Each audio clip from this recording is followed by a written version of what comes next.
উত্তরবঙ্গ থেকে ঢাকায় প্রবেশদ্বার হিসেবে পরিচিত গাজীপুরের চন্দ্রায় বৃহস্পতিবার সকালে বিক্ষোভ করেছে শিক্ষার্থীরা।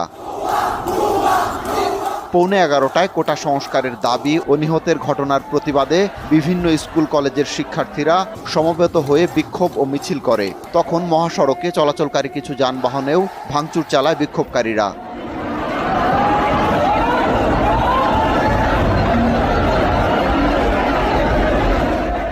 এদিকে ঢাকা টাঙ্গাইল ও ঢাকা ময়মনসিংহ মহাসড়কে দূরপাল্লার যানবাহন সীমিত আকারে চলছে।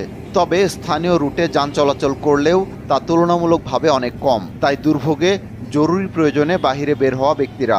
মহাসড়কে মোতায়েন করা হয়েছে পুলিশ, রয়েছে বর্ডার গার্ড বাংলাদেশ, বিজিবি।